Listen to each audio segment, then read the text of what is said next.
మీ పిల్లల భవిష్యత్తు కోసం హైదరాబాద్ లో the best school future spark international school. నమస్తే రమగారు. నమస్తే జయ. రమగారు, నోవెల్స్ ఉంటాయి కదా, అవి చదువుతారు కదా, వాటిలో మంచివి, చదవదగ్గవి, వినదగ్గవి, అందరం కుటుంబ సభ్యులంతా వినేలాగా పిల్లలకు కూడా చెప్పే లాంటివి ఏమన్నా చిన్నవి కొంచెం సింపుల్గా ఉండేవి ఏమైనా మీతో చెప్పించాలి అని నాకు అనిపించింది. అలాగే ఏమంటారు మీరు? మీ మంచి ఆలోచనే. అంటే ఇప్పుడు మనం పెద్దవాళ్ళ కథలు కూడా చాలా చెప్పుకుంటాం. అయితే ఏంటంటే ఇదివరకటి పాతకాలపు భాష అందరూ చదవలేరు. అవును. అయితే ఇప్పుడు మనం చెప్పుకునే నావెల్స్ కథల్లో చాలా మటుకు చందమామలోవి, కథా సరిత్సాగరంలోవి, అట్లా రకరకాల చోటాల నుంచి చెప్పుకుంటాం. 70s చెప్పబడినటువంటి ఈ కథ ఒక అమ్మాయి నిశ్చితార్థం ఆగిపోతుంది, పెళ్ళి అయిపోతుంది నిశ్చితార్థంతో. ఆ అమ్మాయి తాలూకు భావాలు ఈ కథ. దాని సారాంశం మొత్తం కథ అంతా అమ్మాయి అరుణ, అమ్మాయి పేరు. ఈ అరుణ అనే అమ్మాయి రేడియో స్టేషన్లో పనిచేస్తుంది. వాళ్ళ నాన్నగారు స్కూల్ టీచరు, 4 ఆడపిల్లలు, 2 మగపిల్లలు వాళ్ళు. అమ్మాయి తర్వాత 2 చెల్లెళ్ళు, తర్వాత 2 తమ్ముళ్ళు, ఆఖరణ చిన్నపిల్ల ఆ చెల్లెలు. పెద్ద అమ్మాయి 22 ఏళ్ళ అమ్మాయి. ఈ అరుణకి 22 years, ఎంఏ ఇంగ్లీష్ చదువుకుంటుంది. ఇంక చదువు ఇట్లా కాలేజీ చదువు అవ్వగానే మద్రాసులో ఈ కథ అంతా జరిగింది. చదువు అవ్వగానే తనకి రేడియో స్టేషన్లో ఉద్యోగం వస్తుంది. రేడియోలో ఆ రేడియో ప్రోగ్రామింగ్ అవన్నీ కూడా రాస్తారు. ఆవిడకి తెలుసు, బహుశా మాలతి గారికి ఆ విషయాలు బాగా తెలుసు. స్పూల్స్ మిస్ అవ్వటము, అవి సరిగ్గా రికార్డింగ్ చేయించటము, గెస్ట్ని తీసుకెళ్ళటం, గెస్ట్ టాక్స్, వాటి మీద కూడా రాస్తారు. చక్కగా ఉంటుంది భాష, హైరాన్ ఉండదు. అక్కడక్కడ కొంచెం కొంచెం ఇంగ్లీష్ పదాలు కనపడుతూ ఉంటాయి, అంటే తెలుగులో రాయబడినవే కానీ. అయితే ఈ అమ్మాయి ఒకరోజు ఆఫీస్ నుంచి ఇంటికి వస్తుంది. రాగానే వాళ్ళ అమ్మ నాన్న సిద్ధంగా ఉంటారు. తండ్రితో కలిపి అమ్మాయిని ఒక చోటకి పంపిస్తారు. ఏంటంటే ఈ అమ్మాయి దూరదర్శన్లో ఒక ప్రోగ్రాంలో కనపడింది, అరుణ. ఆ కనపడిన ఈ అరుణను చూసి ఒక ఆవిడ, ఒక జడ్జి గారి భార్య, తన మనవడికి చేసుకుంటానని కబురు చేసింది. అప్పట్లో ఇలా పెళ్ళిళ్ళు అయ్యేవి, మధ్యవర్తుల ద్వారా కబుర్లు వచ్చేవి. పెళ్ళిళ్ళ పేరు వచ్చి ఫలానా జడ్జి గారు, సుందర్రావు గారు, సుందర్ రాజారావు గారు, బహుశా ఆయన పేరు రాజారావు గారు, ఆవిడ పేరు సుందరమ్మ గారు. రాజారావు గారు, సుందరమ్మ గారు వాళ్ళు వాళ్ళ మనవడి కోసం పెళ్లి సంబంధం చూశారు. పిల్ల చాలా బాగా నచ్చింది, పొడుగు జడ, తెల్లగా పొడుగ్గా ఉన్న పిల్ల కావాలనుకుంటున్నాం, ఫలానా అని అన్ని రేడియో స్టేషన్కి ఫోన్ చేసి వీళ్ళ వివరాలు కనుక్కుని ఈ తండ్రి పనిచేస్తున్న స్కూల్కే మధ్యవర్తి పెళ్ళిళ్ళ పేరైన పంపించి పిల్లని తెచ్చి చూపించమన్నారు. తండ్రి మధ్యాహ్నమే వెళ్ళి వాళ్ళ ఇల్లు బాగా చూసొచ్చాడు. చాలా డబ్బులు ఉన్నవాళ్ళు వీళ్ళు, మధ్యతరగతి కుటుంబం. పిల్లకు ఉద్యోగం వచ్చింది కాబట్టి చేయిస్తున్నారు. చిన్న కుటుంబం, 6 పిల్లలు, స్కూల్ టీచరు, చిన్న సొంత ఇల్లు, అంతే వీళ్ళ జీవితం. ఈ పెళ్లి సంబంధం వచ్చేసరికి సరే అమ్మాయిని చక్కగా, అమ్మాయి అదేంటమ్మా వాళ్ళు వచ్చి మనని చూడాలి కానీ అంటే, కాదు చాలా పెద్దవాళ్ళు, ఆవిడ కాళ్ళు లేవు ఆ ముసలి ఆవిడకి. ఆవిడ చక్రాల కుర్చీలో ఉంటారు. ఒక కూతురు, కొడుకు, కోడలు ఉన్నారు, ఒక్కడే మనవడు. అబ్బాయి అశోక లేలాండ్లో పనిచేస్తాడు. అశోక లేలాండ్ అనేది 70లో చాలా గొప్ప కంపెనీ, పెద్ద ఉద్యోగం కింద లెక్క. ఇంజనీరింగ్ చదివాడు, ఎంటెక్కో ఏదో చదివాడు అబ్బాయి. పిల్లవాడు కూడా బాగున్నాడు, ఫోటో. సరే తండ్రి ఇంప్రెస్ అయ్యాడు. సరే బయలుదేరి తీశారు అమ్మాయిని. వెళ్తే పెద్ద ఇల్లు, ఆవిడ ముక్కుకి చెవులకి వజ్రాల ఆభరణాలు, పెద్ద పట్టుచీర, తోటంతా పువ్వులు. కోడలు కూడా సన్నగా పొడుగ్గా అందంగా కనపడతారు, కొంచెం ముభావంగా ఉంటారు. కానీ పిల్లవాడి పెళ్లి ఫోటో కూడా చూపించారు. బాలే ఇంప్రెస్ అయింది అమ్మాయి. కాకపోతే తనే వెళ్ళి కనపడడం పట్ల ఏదో ఒక కించగా ఉండదు. సాధారణంగా అమ్మాయిని వాళ్ళు వచ్చి చూస్తారు కదా. బోల్డ్ అంత డబ్బు, అబ్బాయికి మంచి ఉద్యోగం, వీళ్ళకి బోల్డ్ సంపాదనది, 3 కార్లు ఉన్నాయి, డ్రైవర్లు, పనివాళ్ళు, వెండి స్పూన్లు, వెండి గిన్నెలు, వెండి కప్పులు, అంతా వెండిమయం ఇల్లంతా. అమ్మాయి కొంచెం మనసు సహజంగా లోబడుతుంది. అన్నీ బాగున్నాయి. తూగలమా లేదా, మేమే వచ్చి పిల్లని చూస్తాం శాస్త్రానికి అని చెప్పారు. ఫోటో ఇచ్చారు. అబ్బాయి ఫోటో చూస్తే ఎంత బాగున్నాడు. ఆవిడకి చాలా గొప్ప మనవడు అంటే, నా రాజా రాజా అని పిలుస్తారు అబ్బాయి. రాజారావు అబ్బాయి పేరు, తాత పేరే పెట్టుంటారు. బాగున్నాడు. సరే మర్నాడో 3వ రోజు రాజాతో సహా వచ్చారు. అతను కూడా వచ్చాడు. చూస్తే అబ్బాయి హ్యాండ్సమ్గా బాగున్నాడు, అన్నీ బాగున్నాయి. ఆవిడేం చెప్పారంటే, ఇలా చిన్న ఇల్లు ఇది కుదరదు, మా ఇంట్లోనే పెళ్లి చేస్తాం, అన్నీ మేమే చేస్తాం, ఉభయ ఖర్చులు మేమే పెట్టుకుంటాం అంటే. ఈవిడ సావిత్రమ్మ గారు, అరుణ వాళ్ళ అమ్మ. ఆవిడకి అదేంటి పెద్ద పిల్ల, మా ఇంట్లో తొలి శుభకార్యం, తొలిచూలు పిల్ల మేమే చేసుకోవాలని ఉంది ఆవిడకి. కానీ వీళ్ళ డబ్బు, వాళ్ళ వైభోగం, వాళ్ళ వ్యవహారం ఇవన్నీ చూసేసరికల్లా కొంచెం మెత్తబడిపోయారు. అక్కడి నుంచి ఆవిడ ఉద్యోగం ఎందుకు మానేయమని హింట్ ఇచ్చారు అమ్మమ్మ గారు. ఓహో. పెద్ద మానటం ఇష్టం లేదు ఈ అమ్మాయికి. కష్టపడి సంపాదించుకున్న ఉద్యోగం ఎవరికి వస్తాయి ఉద్యోగాలు? సరే అతనితో కలిసి కొంచెం బీచ్కి కూడా వెళ్ళొస్తుంది. బాగున్నాడు, హ్యాండ్సమ్గా, మంచి ఉద్యోగం, బోల్డంత ఆస్తి, ఇవన్నీ ఉన్నాయి కదా. సరే నిశ్చితార్థం చేశారు. నిశ్చితార్థానికి ఎంత బంగారం చూపించారో పిల్లకి ఇవ్వదలుచుకున్నది. పెద్ద కాసుల పేరు, చంద్రహారాలు, బోల్డన్ని గాజులు, ఇంతంత దుద్దులు, ఏమిటేమిటో చాలా గ్రాండ్గా చేశారు. అక్కడి నుంచి నిశ్చితార్థం అయ్యాక ఉద్యోగం మానేమని హింట్ ఇచ్చారు. కానీ అతన్ని అడిగింది. గ్రానీ ఇష్టం అన్నాడు అతను ఉద్యోగం మానేయటం గురించి. గ్రానీకి అది ఇష్టం ఉండదన్నాడు.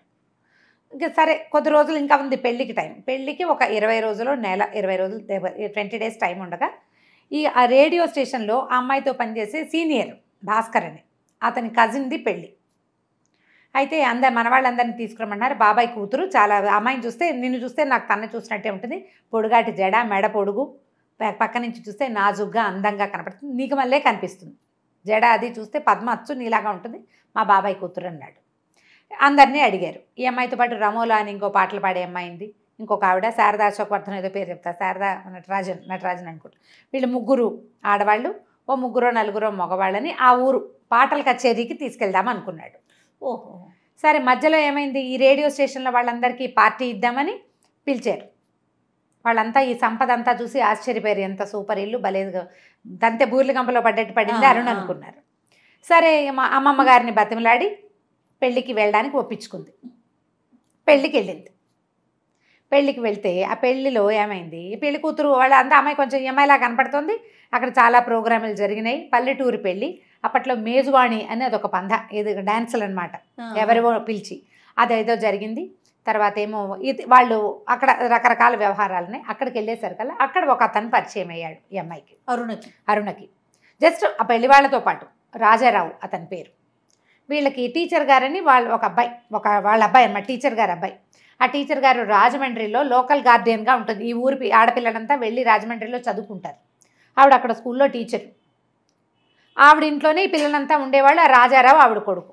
వీళ్ళతో చిన్నతనం నుంచి కలుసున్నాడు. వాళ్ళ తాతగారిది ఈ ఊరే, ఆవిడ పుట్టిల్లు అనమాట, వాళ్ళ అమ్మది. దాంతో ఇతను వీళ్ళ ఫ్యామిలీ మెంబర్గా ఉంటాడు వీళ్ళందరికీ. అతనికి ఈ అమ్మాయి పట్ల మంచి ఆకర్షణ కలుగుతుంది అరుణ పట్ల. కొంచెం అట్రాక్ట్ అయ్యి పేరేమిటని అదని అడిగాడు. కానీ ఈ పిల్ల పెళ్లి కుదిరిపోయి ఉన్న పిల్ల కదా, ఆ అమ్మాయి ఏం పెద్ద ఆసక్తి చూపించదు. కానీ అతను కొంచెం ఇంట్రెస్టింగ్గా మాట్లాడతాడు. మాట్లాడిన తర్వాత అతనికి తెలుస్తుంది ఈ అమ్మాయికి పెళ్లి సెటిల్ అయిందని, ఫలానా అని. ఇంకా ఆ పెళ్లిలో ఎక్కడికైనా వెళ్తే ఇది వరకటి రోజుల్లో ఈ పెళ్ళి ఎవరు ఏమిటి అని కనుక్కోవటం, పెళ్ళి అయిందా, పెళ్లి సంబంధం కుదిరిందా అని సంబంధాలు చెప్పడానికి ఇప్పటికీ ఉంది ఆ పద్ధతి.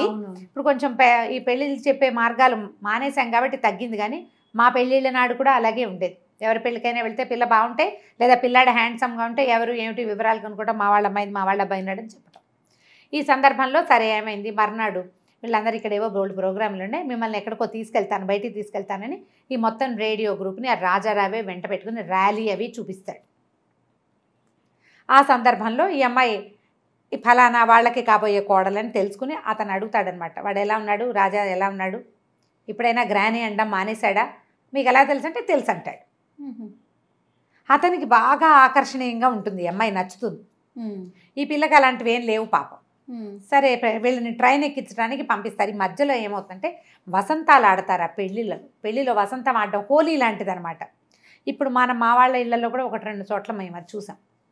అయితే కొత్త వాళ్ళని ఎవరు ఉండరు, పెళ్లి వాళ్ళ వరకే వసంతాలు ఆడతారు. తెల్లటి బట్టలు కట్టుకుంటారు అందరూ. వసంతం హోలీ ఆడడం అనమాట, రంగులు చల్లుకోవటం. ఆ రంగులు చల్లే ప్రోగ్రాంలో ఈ అమ్మాయి వీళ్ళంతా కూడా పాల్గొంటారు. సరదాగా బుక్కాలు చల్లుకోవటం, రంగులు చల్లుకోవటం, వసంతం నీళ్లు చల్లటం, చెంబెడి నీళ్లు దిమ్మరించడం, పసుపు నీళ్లు, ఎరుపు నీళ్లు, ఈ కథ అంతా నడుస్తుంది. మర్నాడు పొద్దున్నే లేచి వీళ్ళు బయలుదేరేస్తారు. వచ్చేస్తుంది. ఆ రోజు వచ్చేటప్పుడు అతను రైల్వే స్టేషన్లో వీళ్ళు చాలా గర్విష్టి వాళ్ళని, వాళ్ళతోటి ఆత్మాభిమానం ఉన్న ఆడపిల్లలు ఎవ్వరూ ఆ ఇంట్లో బతకలేరని, ఎంత చవటమైనా పర్వాలేదు మొగుడు, భర్త సంపాదన లేనివాడైనా భరించవచ్చు, కానీ చవటల్ని భరించడం కష్టం. అలా క్రియేట్ చేశారా? అలా అక్కడ జరిగింది. ఆ విషయాన్ని ఈ అమ్మాయికి చెప్తాడు అతను. వాళ్ళ ఇంట్లో ఉండటం కష్టం అనేది తెలియదు. మీలాగా ఆత్మాభిమానం ఉన్న ఆడపిల్లలు ఆ మామగారి ముందు దగ్గర బతకలేరు. అదంతా ఆవిడ టైగర్, ఎంజిఎం అంటాడు ఆవిడని. ఎంజిఎం అంటే ఆ సినిమాలో ఇంగ్లీష్ సినిమాలో ఇలా సింహం నోరు తెరుస్తున్న బొమ్మ, ఆ బొమ్మ గుర్తొస్తుందన్నమాట. ఆవిడ ఎప్పటికీ ఒక్క ఆడది 3 తరాల మగవాళ్ళని గాడిదలను చేసి కూర్చోబెట్టింది. ఆవిడ భర్త ఆవిడ మాటే వింటాడు, కొడుకు ఆవిడ మాటే వింటాడు, మనవడు ఆవిడ మాటే వింటాడు. ఆవిడ గీసిన గీటు దాటరు. ఆవిడ మనుషుల ఆత్మాభిమానాన్ని ఉండనివ్వదు అని చెప్తాడు. ఈ పిల్లకు చిరాకు వస్తుంది. నా సంబంధం కుదిరిపోయింది, రాజా బాగున్నాడు, బోళ్ళంత సంపాదన, మంచి డబ్బులున్నవాళ్ళు, అవే కదా ఆడపిల్లలకి, అంతకంటే ఏం కావాలి? కోపం వస్తుంది. సరే వెళ్ళిపోతుంది. ట్రైన్ ఎక్కేసింది, ఇంటికి వచ్చేసింది. బాగా జరిగిందని చెప్పింది. ఇంటికి వెళ్ళేసరికల్లా అమ్మమ్మ గారికి జ్వరం వస్తుంది. జ్వరంతో ఉన్న అమ్మమ్మ గారిని చూసుకురావడానికి కూడా వెళ్తుంది. ఒక్క 4-6 రోజులు గడుస్తాయి. పెళ్ళి ఇంకా 10 రోజుల్లోకి వచ్చేసింది. ఒకరోజు ఆఫీస్ నుంచి ఇంటికి వచ్చేసరికల్లా రేడియో స్టేషన్ నుంచి చెల్లెళ్ళు తమ్ముళ్ళు ఇంట్లో కూర్చుని ఉన్నారు. అమ్మ నాన్న ఏదో అమ్మమ్మ గారికి ఒంట్లో బాగోలేదు, అమ్మ నాన్న వెళ్ళారు, నేను కూడా రమ్మన్నారంటే ట్యాక్సీ తీసుకుని కారు వచ్చేస్తుంది. కారులో ఇప్పుడు ఈ పెళ్లి సెటిల్ అయిన తర్వాత ఎంతసేపు అమ్మాయి కోసం ఆఫీస్కి కారు వచ్చేది, ఇంటికి కారు వచ్చేది, కారులోనే తిరగాలి, నువ్వు బస్సులు ఎక్కకూడదు. ఓహో, అలాంటివి ఉండేవి. మా హోదాకు తగినట్టు ఉండాలి. అలా రోడ్ల మీద పడి తిరగద్దంటే అవమానం. నిన్నటి దాకా తిరగలా, ఏంటి వాళ్ళ గొప్ప నాది, ఏంటి ఎందుకు వీళ్ళు ఇలా చేస్తున్నారు అనిపించేది. కానీ ఆ సంపద, ఆ గ్రాండియర్ మీద ఉన్న ఆసక్తితోటి కొంచెం తగ్గేది. ఒక్కోసారి ఒళ్ళు మండిపోయేది, ఏమిటి వీడు ఓవర్ యాక్షన్ అనిపిస్తూ ఉండేది, కానీ తగ్గుతూ ఉండేది. అమ్మ కూడా కంట్రోల్ చేసుకోమనేది. తీరా అక్కడికి వెళ్ళేసరికల్లా ఆవిడ అమ్మనా బూతులు తిడుతుంది అరుణని. మామూలు తిట్లు కాదు, ఎంత నీచమైన భాషలో తిడుతుందంటే, వాడెవడితోటో తిరిగి వచ్చావు, పెళ్లి పేరుతోటి వెళ్ళావు, వాడెవడితోటో తిరిగావు, వాడు నువ్వు కలిసి కుమ్మక్కయ్యారు, నా పరువు తీస్తావా? పెళ్ళి 10 రోజుల్లోకి వస్తే నువ్వు వాడెవడి కోసమో నీకు వాడితోటి సంబంధం ఉందని నానా తిట్లుతుంది. వాడెవడో ఈ అమ్మాయికి అర్థం కాదు. 2 ఫోటోలు మొహం మీద పడేస్తుంది. ఆ 2 ఫోటోల్లో అరుణ మొహానికి బుక్కా రాస్తున్న రాజారావు ఉన్నాడు. ఒక దాంట్లో 2 చేతులు ఈ అమ్మాయి మొహం మీదే ఉన్నాయి అతనివి. రెండో దాంట్లో మొహం ఇలా పట్టుకుని చెంబుతో నీళ్లు పోస్తున్నాడు. ఆ 2 ఫోటోలు. వీడు నీకు తెలియదు, అతను ఎవరో నాకు తెలీదు, పెళ్ళికి వెళ్ళాం, అక్కడ వసంతాలు ఆడారు, అందరూ రంగులు చల్లుకున్నాం, ఈ ఫోటోలు ఎవరు తీశారో ఎప్పుడు తీశారో నాకు తెలీదు, ఇతనికి అది అందరి మీద చల్లాను, అందరి మీద చల్లుతావా? పెళ్ళైన పిల్లవి, పెళ్ళి సెటిల్ అయిన పిల్లవి, ఎవరో పరాయి మగవాళ్లతోటి వసంతాలు ఎలా ఆడేవు నువ్వు? ఆ పెళ్లిలో మేజువాణి పెట్టారని నువ్వు చెప్పినప్పుడే చీచి పాత పద్ధతులు దరిద్రం, అలాంటి చోటకి ఎందుకు పంపించానని నన్ను నేను తిట్టుకున్నాను, నిన్ను తిట్టాను, నువ్వు ఇలాంటి పని చేస్తావా? వాడు నీకు తెలుసు. అసలు వాడు అంటుంటుంది, వాడు వీళ్ళకేమవుతాడో ఈ అమ్మాయికి అర్థం కాదు. వాడు నా పరువు తీయటానికే ఈ పని చేశాడు, నువ్వు వాడితో కుమ్మక్కయ్యావు. ఇక కాళ్ళ మీద పడమంటుంది. నేనే తప్పు చేయలేదు, అతను ఎవరో నాకు తెలీదు, అసలు ఈ ఫోటోలు ఎవరు తీశారో తెలీదు, ఆ ఫోటోలు ఎందుకు పంపించారో తెలీదు. ఇక ఏం చెప్పినా ఆవిడ వినదు, తిట్టి తిట్టి తిట్టి తిట్టి పోసేస్తుంది. ఇక ఇంటికి వస్తుంది ఏడుస్తూ. ఇంటికి వస్తే వాళ్ళ నాన్న బాగా, తండ్రి కూడా అప్పటిదాకా ఆయన చాలా మంచివాడు, ఆ పిల్లని ఏమండు, మెచ్చుకుంటాడు. నాన్న నేనేం చేయలేదు అన్నాడు. కానీ నీ తప్పు కదా, నువ్వు పెళ్ళి సెటిల్ అయిన పిల్లవి, అసలు నువ్వు వెళ్ళకూడదు అక్కడికి, వెళ్ళిన దాన్ని మర్యాదగా వెళ్ళి మర్యాదగా రావాలి, ఇలా పిచ్చి పనులు ఎందుకు చేసావు? అది వాంటెడ్లీ చేసింది కాదు నాన్న అంటే, అయినా సరే కంట్రోల్ లేదు నీకని కేకలిస్తాడు తండ్రి. ఓకే, కాళ్ళ మీద పడమంటారు, నేను ససేమిరా కాళ్ళ మీద పడినట్టు. రేపు ఇప్పుడు కాళ్ళ మీద పడితే పెళ్ళి కొప్పుకుంటారు, లేకపోతే పెళ్ళి క్యాన్సిల్. ఇప్పుడు నేను పెళ్లి చేసుకుంటే నన్ను తిరిగిపోతుంది చేయదు ఆవిడ. బతుకున్నంత కాలము వాడెవడితోటో నేను తిరిగొచ్చిన దాన్ని నన్ను క్షమించి పెళ్లి చేసుకున్నాను అంటుంది. జన్మాంతము ఈ తప్పు కింద నేను బతకాలి, ససేమిరా నేను పెళ్లి చేసుకొని అంటుంది అరుణ. నాకు మళ్ళీ పెళ్ళి కాకపోయినా పర్వాలా, జీవితాంతం ఇలాగే ఉంటా, కానీ వాళ్ళ ఇంట్లో మాత్రం నేను ఉండను. అతన్ని అడుగుతుంది, నువ్వు గ్రానీకి సారీ చెప్తే సరిపోతుంది అంటాడు అతను. ఓహో, నువ్వు నన్ను నమ్మవా అని అడుగుతుంది. పెళ్లి సెటిల్ అయింది, 4 రోజుల నుంచి నేను మీ ఇంటికి వస్తున్నాను, మా ఇంటికి వస్తున్నావు, మన ఇద్దరం కలిసి బీచ్కి వెళ్తున్నాం, పార్టీలు ఇచ్చాం, నీకు ఇదేనా అర్థమైంది, నీకు నమ్మకం లేదని నా మీద అంటే గ్రానీకి ఉండాలి నమ్మకం అంటాడు. నాకు గ్రానీ ఇంపార్టెంట్, గ్రానీ హర్ట్ అవుతుంది, సారీ చెప్పు గ్రానీకి. చచ్చినా సారీ చెప్పనంటుంది అరుణ. నేను ససేమిరా సారీ చెప్పను, నేను ఈ తప్పు చేయలేదు, ఇది తప్పు కాదు, నేను చేయలేదు. దాంతో ఆవిడేం చేస్తుంది, వీళ్ళమ్మే ఆలోచించుకుని ఇంత సంపద పోతుంది, చిన్న కూతురునిచ్చి చేస్తానని మాటిచ్చి వచ్చేస్తుంది అక్కడ. 2వ పిల్లని ఇవ్వడానికి, అరుణ కంటే 2 ఏళ్ళు చిన్నది సుశీల. ఆ పిల్లని ఇచ్చి పెళ్లి చేస్తానంటే ఇంటికి వచ్చి ఆలోచించుకుని చెప్తామంటే తండ్రి కేకలేస్తాడు, ఎందుకు సావిత్రి వాళ్ళతో మనం పడలేము అంటే, కాదండి సుశీలకి రాజా నచ్చాడు, అది అయ్యో బావ అంత మంచివాడు కదా, అక్క సారీ చెప్తే సరిపోతుంది కదా, ఎందుకు ఇంత తగాదా పడుతోందని అడుగుతుంది. దీనంత భావాలు లేవండి దానికి, మెతకది. సుశీల కూడా అందంగానే ఉంటుంది. అరుణ పక్కన చూస్తే కొంచెం కలర్ తక్కువ తెలుస్తుంది, అలాగే పెద్ద జడ అవి ఉన్నాయి. అరుణ బాగా ఫెయిర్, సుశీల ఒక రవ్వ ఫెయిర్నెస్ తక్కువ. పిల్లని తీసుకెళ్తే దాన్ని అడుగుతుంది, నీ ఇష్టం ఆలోచించుకోమంటే అది నేను రెడీ అనేస్తుంది రెండో అమ్మాయి. అప్పట్లో పెళ్ళిళ్ళు ఇట్లా అయ్యేవి. రెండో పిల్లని వెంబడి పెట్టుకు తీసుకెళ్తారు, అమ్మమ్మగారికి అందరికీ దండాలు పెట్టిస్తారు, రాజా కూడా ఓ దండం పెట్టిస్తారు. అతను రెడీ అయిపోయాడు, హ్యాపీగా ఉంటుంది అతనికి. అరుణని పోగొట్టుకోవటం ఇష్టం లేదు, కానీ గ్రానీని కాదంటే అసలు ఇష్టం లేదు అతను. గ్రానీకి కూడా నచ్చేసింది. గ్రానీకి ఇప్పుడు పెళ్లి చేసుకోవాలి, శుభలేఖలు వెళ్ళిపోయినాయి, అందరికీ శుభలేఖలు పంపించేశారు. ఓ పెళ్లి కూతురు మరి ఇద్దరు కాస్త అటు ఇటుగా ఒకళ్ళు, అదే సావిత్రమ్మ అదే రామకృష్ణ పిల్ల, అంతే. పెద్ద తేడా ఏముంది? ప్రథమ ద్వితీయ అని వస్తుంది అంతే. అంటే అది కూడా రాపోతుంది, ఏం పెద్ద నష్టం లేదు. పెళ్ళి అయిపోవాలి, పరువు పోతుంది. అందరికీ కార్లు వెళ్ళిపోయితే పరువు పోదు. మా పిల్లాడిని కాదని ఎవడో పిల్లాడితో అది తిరిగింది అంటే పరువు తక్కువ. పెళ్ళి అయిపోతే పర్వాలేదు, తెలిసిన వాళ్ళు తెలుస్తుంది, చెప్పిన వాళ్ళు చెప్తాను, లేకపోతే లేదు. అక్కడి నుంచి ఆవిడ ఏం చేస్తుంది, మీ పిల్లని మీ ఇంటికి పంపను, మీ పెద్ద పిల్ల మంచిది కాదు, అది దీన్ని చెడగొడుతుంది, కుక్క ముట్టిన కుండ అంటుంది. అదొక పదం, ఫస్ట్ టైం ఆ ప్రయోగం విన్నా నేను ఆ కథలో. అలా అనేస్తుంది ఆవిడ. ఇవిడికి కష్టంగా ఉంటుంది, పెద్ద పిల్ల చాలా మంచిది, బుద్ధిమంతురాలు. ఒక పొరపాటు ఏదో జరిగింది, అసలు అక్కడ ఏం జరిగిందో మనకు తెలియదు. ఒక పెద్ద పిల్లని తిడుతూ రెండో పిల్లని చేసుకుంటామంటే తల్లులకి ఎలా ఉంటుంది, పళ్ళ చక్రం పెట్టి తిప్పినట్టు ఉంటుంది పొట్టలో, ఒప్పుకుంటారు. మరి ఏం చేస్తారు, పిల్లని అక్కడే వదిలిపెట్టేస్తారు. ఆ 20 రోజులు 10 రోజులు పెళ్లికి ముందు పిల్లని అక్కడే వదిలిపెట్టి రోజు వీళ్ళే వెళ్ళి చూసుకొచ్చుకుంటారు. పెళ్ళి ఏర్పాట్లు అయిపోతాయి. ఈ అమ్మాయి ఏం చేస్తుందంటే అంతా ఏడుస్తూ ఆ భాస్కర్కి చెప్తుంది, రాజారావే ఆ ఫోటోలు పంపించాడని నమ్ముతుంది ఖచ్చితంగా. అతను తన మీద ఇంట్రెస్ట్ ఉన్నట్టు ప్రవర్తించాడు, నా పెళ్లి చెడగొట్టడానికే చేశాడు ఈ పని అని చెప్పి అతని నెంబర్ అడ్రస్ ఇవ్వండి అని ఉత్తరం రాసేసింది. మీరెంత దౌర్భాగ్యులో, మీలాంటి దుర్మార్గుల్ని నేను ఎక్కడా చూడలేదు, నికృష్టుడివి నువ్వు అని రాస్తుంది. ఆ ఉత్తరం పట్టుకుని రాజారావు వచ్చేస్తాడు వెనక్కి ఈ అమ్మాయి దగ్గరికి.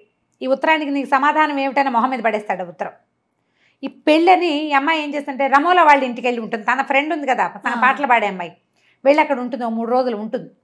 అక్కడికి వస్తాడు, నువ్వు ఏం సమాధానం చెప్తావు, నేను ఎందుకు చేస్తాను ఈ పని, నేను చేయలేదు, నాకు తెలియదు అంటాడు.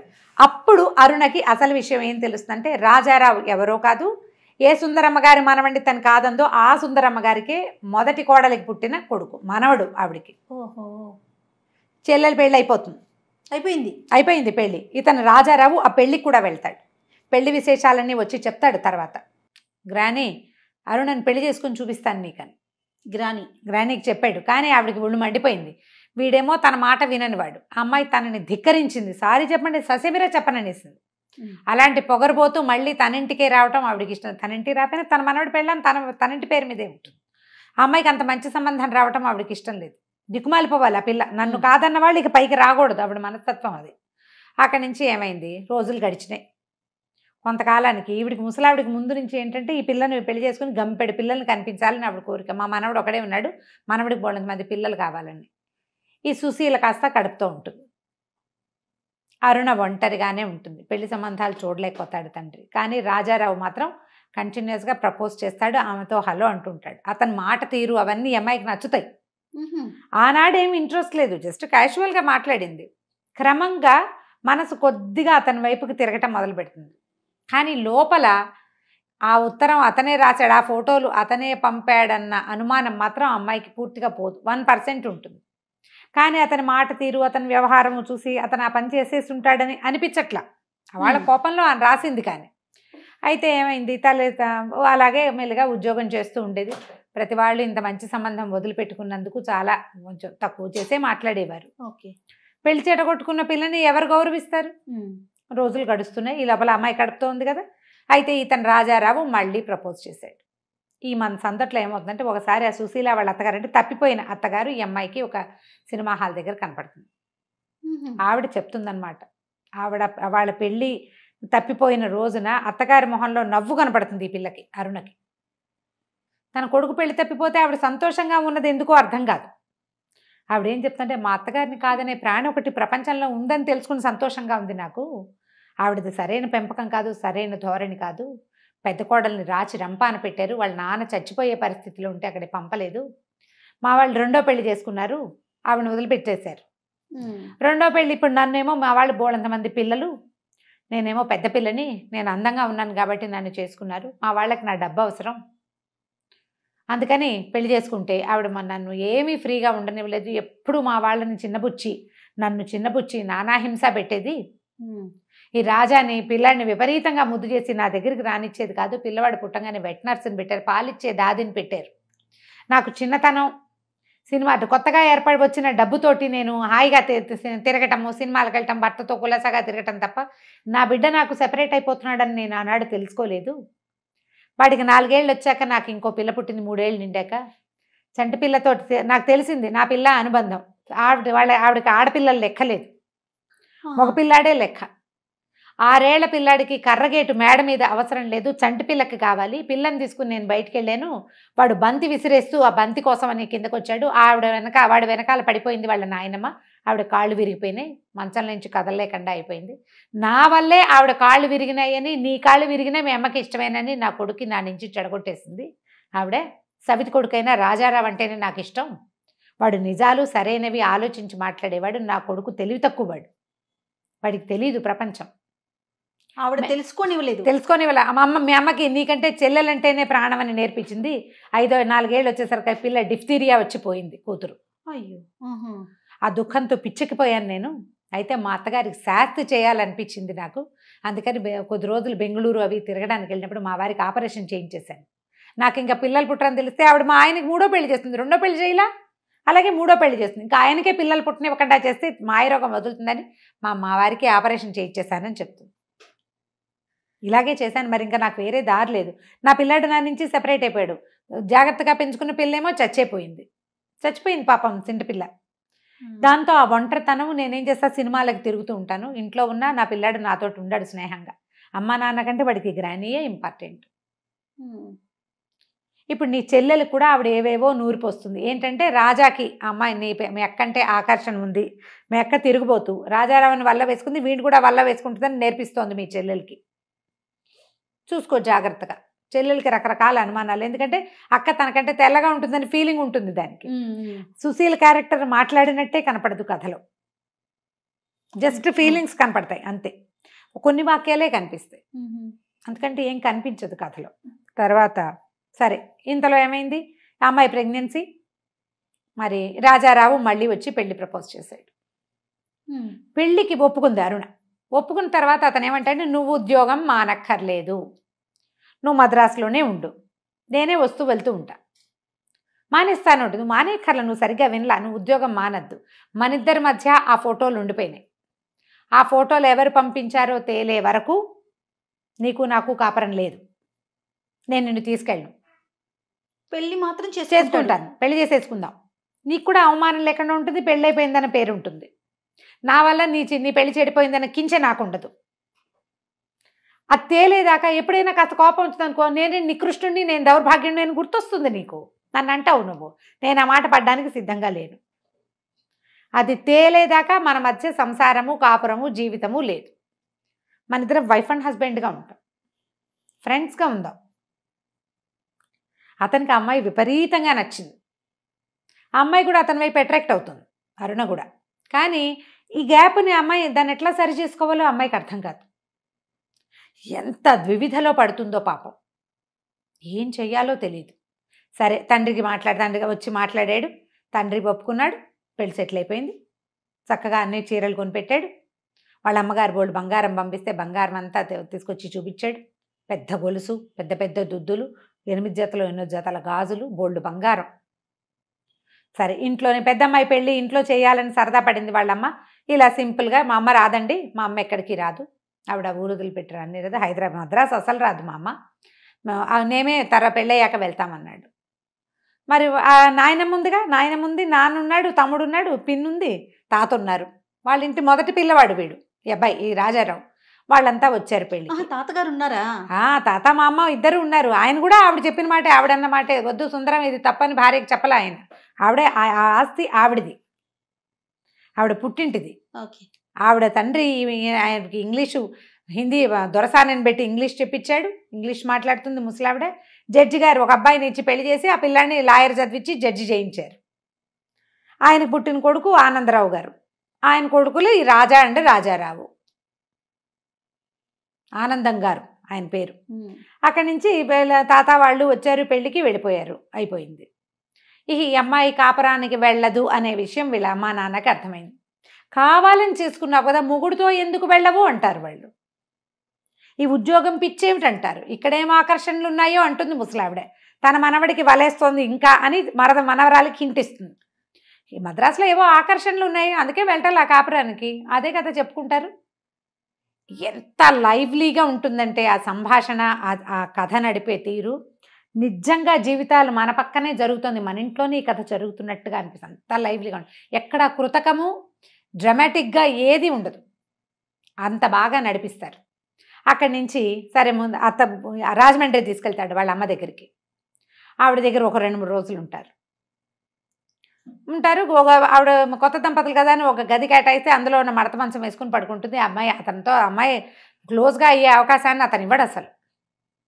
బెంగళూరు అవి తిరగడానికి వెళ్తారు. అక్కడ కూడా అతను సెపరేషనే మెయింటైన్ చేస్తాడు, కానీ ఈ అమ్మాయితోటి క్లోజ్ కాడు. కోపం వచ్చేస్తుంటుంది, ఒళ్ళు మండిపోతుంది. ఇప్పుడు అమ్మాయి చాలా చక్కగా అందంగా బొమ్మలా ఉంది, వాడికి ముందు నుంచి అమ్మాయికి అట్రాక్షన్ ఉంది, తనతో క్లోజ్ అవుతాడు అనుకుంటుంది. ఆహా, ఆ ఉత్తరం పేరెత్తుతాడు. ఎప్పుడో రేపమన్నాడు, నువ్వు నన్ను దౌర్భాగ్యుడు అనుకుంటే నేనేం చేయాలి మరి? సరే ఇంకేం చేస్తారు, తల్లి తండ్రి ఎవ్వరికీ ఈ అమ్మాయి పద్ధతి నచ్చదు. అమ్మాయిదేం లేదు, అంతా అతనిదే ఉంది, కానీ చెప్పడు అతను. అరుణ మా అన్నందండి అని చెప్పేస్తాడు. ఆఖరికి ఎంతో ప్రేమగా ఉండే ఆ భాస్కర్ ఆఫీస్లో ఉండేవాళ్ళు కూడా వాళ్ళకి రాజారావు చాలా మంచివాడు, నీకే బుద్ధి లేదంటారు. తను రాసిన ఒక్క ఉత్తరం ఇట్లా అమ్మాయి నెత్తి మీదకి ఉంటుంది. సరే కొన్నాళ్ళకి చెల్లెలకో కొడుకు పుడతాడు, పిల్లవాడు పుడతాడు. ఆవిడ కనపడతారు లక్ష్మీదేవి గారు, మళ్ళీ అత్తగారు కూతురు, చెల్లెలు అత్తగారు. ఆవిడ మాట్లాడతారు. ఆవిడకి ఏమవుతుందంటే పాపం వాళ్ళ తమ్ముడిని బాగా చూసుకుంటుంది. కొడుకు మీద ఆశ లేదు కదా. అతను నక్సలైట్లో చేరాడు, అతన్ని కాల్ చేశారని వార్త వచ్చింది. ఆవిడ చాలా దుఃఖంలో ఉంటారు. ఏం హెల్ప్ చేస్తారు, ఎవరైనా చేయగలిగేది ఏం లేదు. అప్పటి పరిస్థితుల్లో అది కూడా ఉందని చూపిస్తారనమాట, దేశకాలమాన పరిస్థితులు చూపించడానికి. పిల్లవాడికి బారసాలలో నామకరణం చేస్తారు, ఉయ్యాల్లో వేస్తారు. సుందర్ రాజారావు ఏదో పెడతారు పిల్లవాడికి పేరు, అదే గుర్తుంది లీలగా. అయితే ఫంక్షన్కి వెళ్తుంది.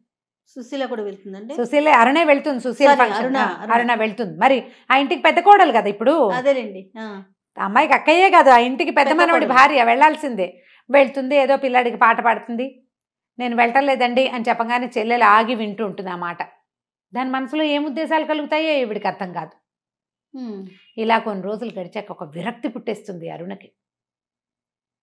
నేను ఎవ్వరికీ పనికి రాకుండా, మా అమ్మా నాన్నకి నా మొహం గిట్టదు, చెల్లెలకి నా మీద అనుమానం. ఆ ముసలావిడ చుట్టాల పక్కాల్లో అందరిలో నేను కుక్కముట్టనుకుంటానని ఏవో పిచ్చివాగుడు వాగి ప్రచారం చేస్తుంది. అత్తగారు అంటి ముట్టినట్టు ఉంటారు. భర్త తన దగ్గరికి రానివ్వడు. ఆఫీస్కి వెళ్తే ఆఫీసులో వాళ్ళు కాపురం లేకుండా ఇలా తిరుగుతోంది. ఆ పెళ్ళేమో చెడగొట్టుకుంది, చేసుకున్న పెళ్ళేమో నిలబెట్టుకోవట్లేదు. ఈ ప్రెషర్కి తట్టుకోలేకపోతుంది. ఉత్తర దేశ యాత్రలకి వెళ్ళిపోవడానికి రెడీ అవుతుంది చిన్మయ మెషిన్ వాళ్ళ ద్వారా. ఓకే, కొంతమంది వెళ్తున్నారు, వాళ్ళతో పాటు తను కూడా వెళ్ళటానికి అన్ని ఏర్పాట్లు చేసేసుకుని టికెట్ బుక్ అయిపోయాక అప్పుడు చెప్తుంది తండ్రికి. తల్లిదండ్రి నెత్తి నూరు కొట్టారు, తీర్థయాత్రలకు వెళ్తాం ఏమిటి, మొగుడుతో వెళ్ళాలి, కొత్తగా పెళ్ళైన పిల్లవి హాయిగా ఉండాల్సిన జీవితం, ఉత్తర దేశ యాత్రలకి సన్యాసులతో కలిసి వెళ్ళటం ఏమిటంటారు. ఏమైనా సరే వాళ్ళ అమ్మ తిడుతుంది. ఆవిడ నిన్నేదో అంటోంది, నువ్వు ఆ మాటలను నిజం చేసేలాగా ఉన్నావు, అసలు ఎవరితో వెళ్తున్నావు నువ్వు. వాళ్ళ అమ్మకి ఏం డౌట్ వస్తుంది, నిజంగానే తన పిల్ల ప్రవర్తనలో ఏదైనా తేడా ఉందేమో అనిపించేస్తుంది. బుద్ధిమంతరాలు అనుకుంటే ఇట్లా చేసావేంటంటే తండ్రిని పట్టుకుని ఏడుస్తుంది. నేను ఉండలేను, నాకు మనసు బాగుండలేదంటే. ఇలా బొగిలి ఏడిచే పిల్లని ఏమనాలో అర్థం కాదు ఆయనకి. బుద్ధిమంతురాలు మామూలుగా ఏం చెప్పలేకపోతుందో ఆయనకు అర్థం కాదు. అక్కడి నుంచి బయలుదేరి వెళ్ళిపోతుంది, ట్రైన్ ఎక్కేస్తుంది. ఢిల్లీ వెళ్ళేసరికి అమ్మాయికి జ్వరం వచ్చేస్తుంది. అరుణ బాగా ఫీవర్ వచ్చేస్తుంది. ముందుకి ఫర్దర్గా జర్నీ చేయలేరు. అయితే ఈ వచ్చిన వాళ్ళలో చిన్మయ మెషిన్కి సంబంధించిన ఒక బ్రహ్మచారి, ఒక స్వామీజీ ఉంటారు. ఆయన ఈ అమ్మాయి కేర్ టేకింగ్ చేస్తారు. కేర్ టేక్ చేసి చోట ఎక్కడో పెడతారు. వాళ్ళవి చిన్మయ వాళ్ళవే హాల్స్ బోర్డులను ఉన్నాయి కదా ఆశ్రమాలు, అక్కడ ఆగిపోతుంది అనమాట జ్వరంతో. ఆయన ఎంతో సేవ చేస్తారు. ఏం చెప్తారంటే, నేను ఎవరిని మీకు అంటే ఎవరికి కాదు, ప్రపంచంలో సంబంధ బాంధవ్యాలు ఉండక్కర్లేదు, అంతా భగవత్ సృష్టి. నేను నీకు సహాయం చేస్తే నాకెవరో సహాయం చేస్తారు, భగవంతుడు నాకు మేలు చేస్తాడు, నీకు నాకు బాంధవ్యం అవసరం లేదమ్మా అని చెప్తే ఈ అమ్మాయికి స్వామీజీ ఆ మెషిన్లో చేరిపోవాలనిపించేస్తుంది. ఇంకెందుకు, జీవితం ఏముంది ఇక్కడ, ఏం లేదు, అన్ని బాంధవ్యాలు ఏమీ విలువలేనట్టుగానే ఉన్నాయి. అక్కడే ఉంటుంది కొద్ది రోజులు, ఒక 3-4 రోజుల పాటు ఉండిపోతుంది. అయితే ఏమవుతుంది, ఇంతలో ఒక పూట ఎవరో అడుగుతుంటారు, మిసెస్ అరుణా రాజారావు రేడియోలో పనిచేస్తున్నారు, ఆవిడ ఇక్కడ ఉన్నారా అని అడుగుతుంది. భర్త గొంతు వినపడుతుంది. తీరా చూస్తే తను పరిగెత్తుకొచ్చేస్తాడు. భర్త వచ్చేస్తాడు. రాజారావు వచ్చి, ఇలా నన్ను వదిలిపెట్టి పారిపోదాం అనుకుంటున్నావు, సన్యాసిలో కలిసిపోదాం అనుకుంటున్నావా నువ్వు అంటే, అమ్మాయికి ఏం చేయాలో తెలియదు. ఇతని నుంచి పారిపోవటానికే కదా, నేనేం చేశాను, అతని వల్లే కదా ఇదంతా జరిగింది. అవునవును. సరే ఏం చేస్తాడంటే, నువ్వు ఏదైనా తాగుదు కానీ ఉండు అని చెప్పి పాలు తాగటానికి పాలు బ్రెడ్ పట్టుకొస్తాను, నేను చూసుకుంటాను అని చెప్పి ఆయన చెప్తాడు. ఆ స్వామీజీకి ఒక ఉత్తరం ఇస్తాడు.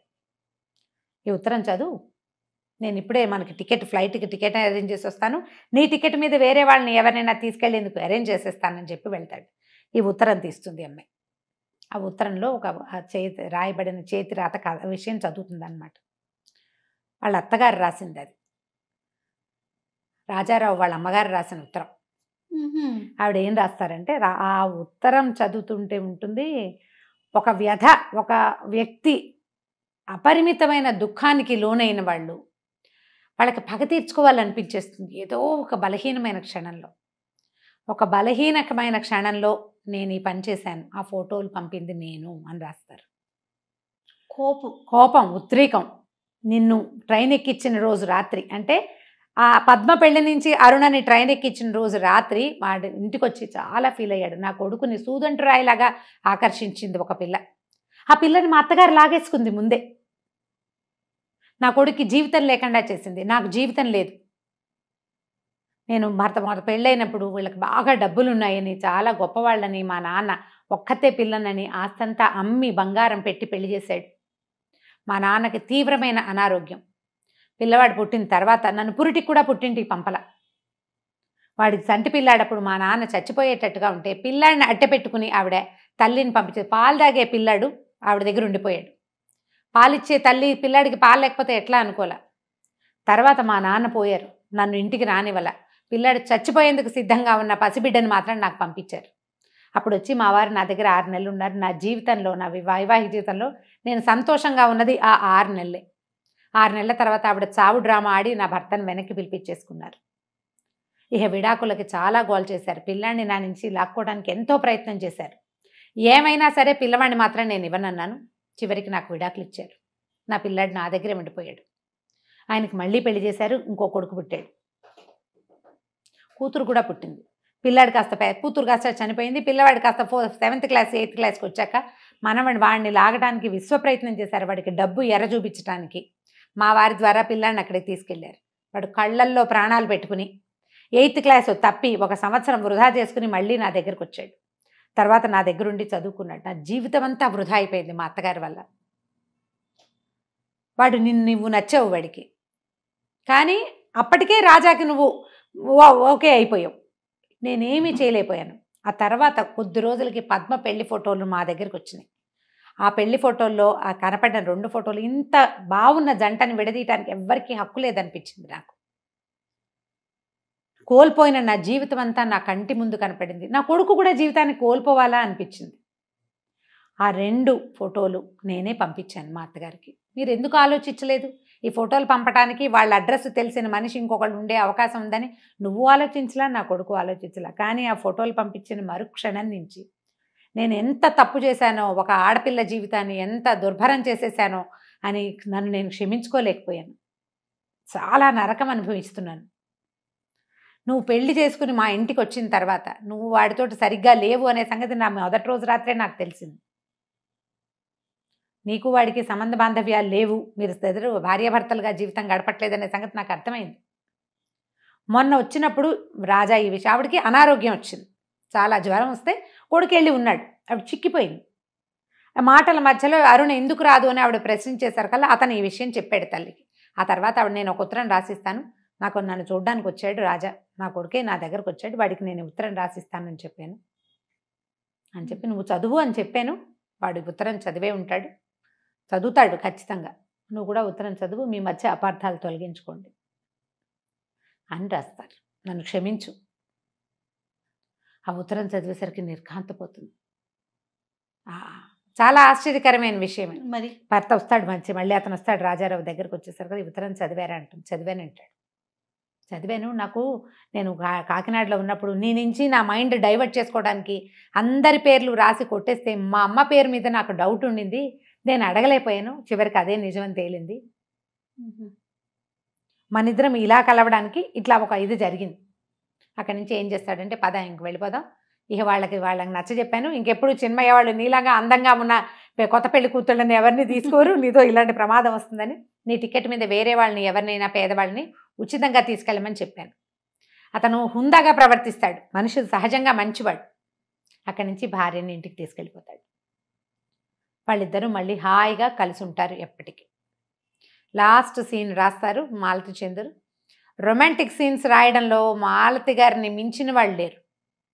4 వాక్యాలు ఎంతో ఒక బ్యూటిఫుల్ సెన్స్ని చూపిస్తారనమాట. పుస్తకం చదివితే కానీ తెలియదు. ఓకే. ఈ రొమాన్స్ మనం కథల్లో చదివే ఏ రకమైనవి ఉండవు. వాళ్ళిద్దరూ భార్యాభర్త గదిలో ఉన్నారు. వాళ్ళ అత్తగారు తల్లి చెప్తుందనమాట, ఏమండి నిన్నటి దాకా ఈ మొగుడొద్దు వెళ్ళనందా, చూడండి అతను ఒళ్ళో పడుకుని తల చిక్కు తీర్చుకుంటోంది అని చెప్తుందనమాట తల్లి. ఇంత బాగా క్లోజ్ అవుతారు. ఆమెని తనతో పాటు తీసుకెళ్ళిపోతాడు ఉద్యోగం అనిపించి. మనసు లోపలి మనసు. పెళ్ళిళ్ళు చెడిపోయే వాళ్ళని చూస్తాం మనం. ఏవో భావాలు, ఎక్కడో ఆత్మగౌరవం దెబ్బతినిపోతుంది, ఆత్మాభిమానం దెబ్బతింటుంది. కేవలం తన అభిమానాన్ని కాపాడుకోవటం కోసం పెళ్ళిని మానేసుకున్న అరుణ ఎట్లా మళ్ళీ తన అభిమానానికి ఏ దెబ్బ తగలకుండా, ఒక లొంగిపోయిన ధోరణి కాకుండా సరిగ్గా సరి అయిన చోటికి చేరింది. ఆత్మగౌరవం ఉన్న ఆడపిల్లలు గ్యారంటీగా గెలుపొందుతారని చెప్పే కథల్లో ఇదొకటి. చాలా బాగుంది రమ్మగారు. మనసులోని మనసు.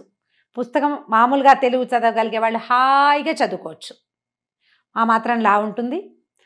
ఒక 2-3 గంటలు ఈజీగా పడుతుంది. 3-4 భాగాలుగా చదువుకున్నా కూడా గుర్తుపెట్టుకుని చదువుకోండి. మాలతి చంద్రు గారి అత్యద్భుతమైన అన్ని రచనల్లోనూ పరమాద్భుతమైన నావెల్ ఇది. తప్పకుండా అండి. నమస్తే. నమస్తే జయ.